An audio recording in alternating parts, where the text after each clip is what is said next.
Go Island is brought to you by German Auto Import Network. If you're looking for something to do with your children now that they're on summer break, you might want to check out the 4-H Barnyard here at the Vancouver Island Exhibition Grounds. That's what we're doing today on Go Island. On today's show, an international language at Nanaimo's Child Development Center. How fast can you grocery shop? And On the Clock with Todd and Derek. That and more in the next 30 minutes. This little guy seems frozen. He's one of the many little critters that you can interact with here at the 4-H Barnyard. They're open 10 to 4 every day, right through until the Vancouver Island Exhibition that ends on August the 18th. I don't know this guy's name. I bet you he doesn't even have one. You know, kids love rabbits and they love music. And music is a big part of one of the programs at the Child Development Center here in Nanaimo. Kelly Robinson explains why Rick Scott participates. Maybe we'll call you Rick.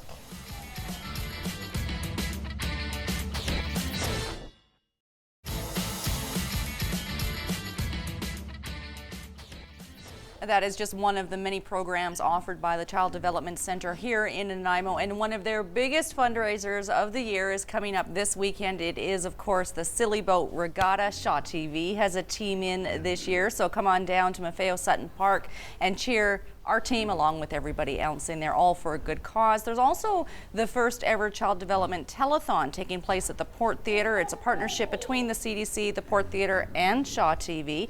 That's September the 29th from noon until 8. It'll be broadcast live. There's still time to participate in both events. You can get full details at NanaimoCDC.com. You're watching Go Island on Shaw TV Channel 4. We're here in the Barnyard. It's the 4-H Barnyard at the Vancouver Island Exhibition Grounds in Bevan Park in Nanaimo. I kind of know what 4-H is, but not really. Erin Nelson is a director with the 4-H clubs here in the area. Something to do with farming and animals. That's about all I know. What is 4-H? The core part of 4-H is definitely farming and animals, and it's a youth organization. So the kids are 6 to 21 that are in there, but there's far more to it than just the farm animals. There's lots of different programs for the kids, outdoor living, horticulture, they can do home art. So even if you're in the city, we've got a backyard chickens program with our poultry club. So you only have a couple chickens in the backyard, you can be part of 4-H, and it's a great youth organization. I've always been impressed when I see the level of involvement in the engagement that 4-H youth seem to have. And it's celebrating 100 years in Canada this year. And I guess farming has changed a lot in those 100 years. So has the focus of the club had to sort of redirect itself? Definitely has. Back when I did it a few years ago, there was a lot more with the larger animals, horse and beef, and a very strong farming core. And it's diversified, so they can attract people in from different areas of life and different interests. So it's changed, but it's still going. And I mean, it teaches the kids a lot. There's a big communication component to it. So they do public speaking and demonstrations. And so they're kind of making the leaders of tomorrow. Yeah, excellent. I think we get a lot really disconnected too. You know, where does our food come from? Absolutely. And a lot of that food is meat, which kind of comes from these guys here, and many kids sadly don't know that. There's no connection. You know, you'll see the farm animals on TV or something, and or in movies, and they're talking. Yeah. But yeah, they don't really know. And besides this fact, there's also the gardening, so all the vegetable producing, and just to learn, where do you learn that? It's evolving. I think people are getting, and there's more education, but you learn it from people who have done it, and that's what it's all about, starting young and learning how to sustain yourself.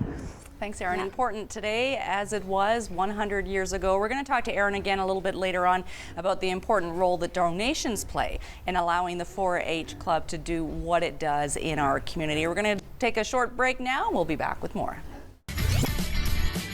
Still ahead today on Go Island, Port Alberni Lions Dash in the grocery store, all aboard the Edmonton Queen, and another adventure on the clock. That and more still to come today on Go.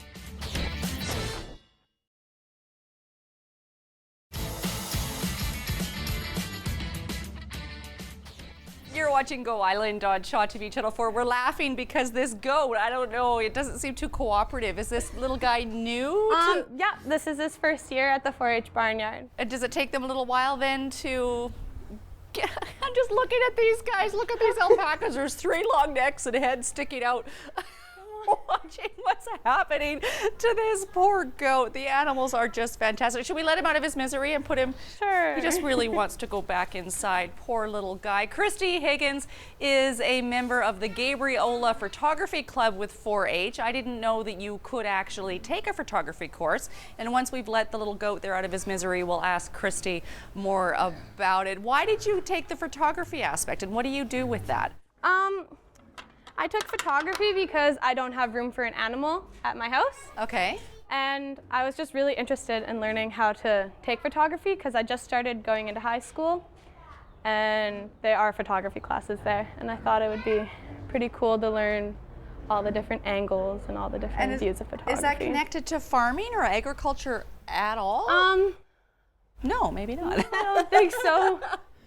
And then next year, though, you're going to... I'm gonna try to do beef next year. And what does that mean? I'm not sure raising a cow. I'm not in beef, so I haven't really looked at the... Right. Do you have a cow? No.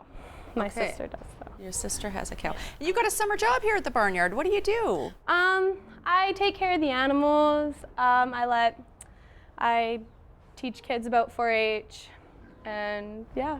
Sounds like a pretty good summer job. Yeah. By the end of the year, this goat is going, into the summer at least, this goat is going to love coming out of his pen, right, to visit everybody? Everyone. We'll give him time to work on that. Thanks, Christy. We're going to throw things over now to Jose in Port Alberta, something to do with a crazy, crazy shopping trip.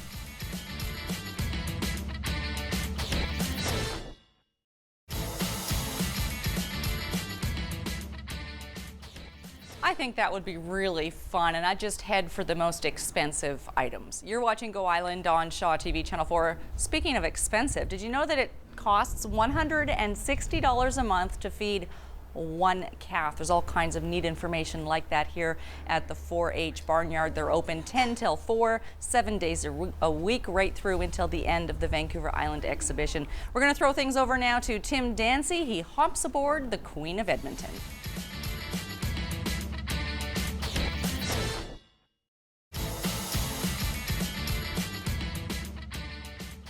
You're watching Go Island on Shaw TV Channel 4. We're exploring the 4-H Barnyard today, and there was recently a reduction in their grant funding from Parks, Recreation and Culture here in Nanaimo, which has left the folks at 4-H in a bit of a bind, scrambling to get support from the community, and there's been success so far. Erin, there's some people to thank for the continuation of the barnyard. We had a few people that stepped up, which was wonderful. The Nanaimo Fish and Games Club, Murray McNabb at McNabb's Corn Maze. Also Bucker Fields is a sponsor, River Bend Farms, and Coast Realty, and we do get a grant from the RDN, a small grant that helps us out as well. What do you need the money for? What do you use the money for? It's to feed all these animals. And the price tag of that is on their pens. Bucker Fields helps out with the feeds and shavings. We get some donation on that, and hay from Riverbed Farms. And we also employ 5 members of our 4-H group, and they have a 2-month summer job out of it. Excellent. Yeah, there's not much profit left at the end, but it's a worthwhile cause to promote. And it's an ongoing effort to maintain your funding, I'm sure. How can you help 4-H? What are some of the things people can do? There's a lovely donation box when you come in to visit us. If you've got some spare change on the way out, you can also put in your receipts from 49th Parallel Grocer or Country Foods. So they're not much value to you, but those are another 2 great businesses that help us out. And you get the points or something? Yeah, we put in the excellent. receipts, and they give us gift cards, which helps supply food for the awards night or different events that we put on for the kids. Excellent. Okay. Come on down, check it out, make a donation if you can. And if you can't, well, that's okay too. Just enjoy the animals with your family here in the barn.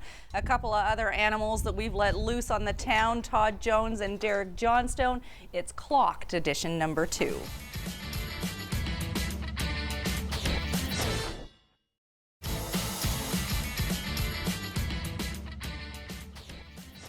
That brings us to the end of this edition of Go Island. This little guy is pretty cute.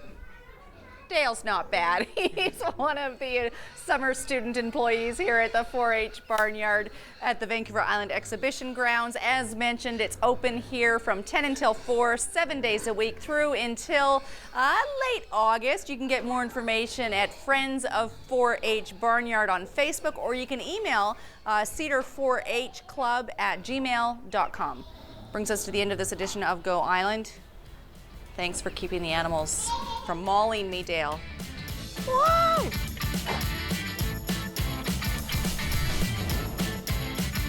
Go Island is brought to you by German Auto Import Network. Clothing supplied by Catwalk Fashions.